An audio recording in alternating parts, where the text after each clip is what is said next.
হাত পা দুটোই প্যারালাইজড, এক্ষুনি কিছু বলা যাবে না। এনিওয়েজ আমি চলি।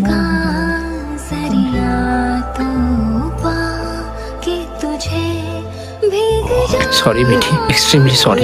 কেন যে আপনাকে অমন তাড়াহুড়ো করে ডাকতে গেলাম।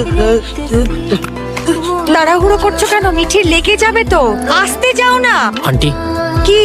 একটা কথা বলতাম, আঙ্কেলকে বললে উনি হয়তো আবার ভুল বুঝবেন। বলছিলাম হুইল চেয়ার সমেত মিঠিকে ওপরে তোলাটা কি ঠিক হবে?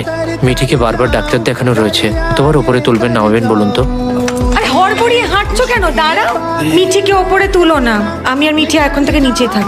নিচে ঋষি থাকে না, আমি তোমাদের কিছুতেই নিচে থাকতে দেবো না। এই নিচে থাকার বুদ্ধিটা কে দিল? নিশ্চয়ই ঋষি। তুমি একটু ঋষি ঋষি করা থামাবে? এইটুকু এসেই তো হাঁপিয়ে একসা, তার উপর আবার কোমরে ব্যথা। হপ্তাহে হপ্তাহে ডাক্তার দেখানো, সেটা খেয়াল আছে? কে করবে ওপর নিচ? তুমি। মিঠি এখানে একটুখানি বস, হ্যাঁ? আমি ওপর থেকে গিয়ে চাবিটা নিয়ে আসি। আজ থেকে আমি আর তুই বড়দাদার ঘরে।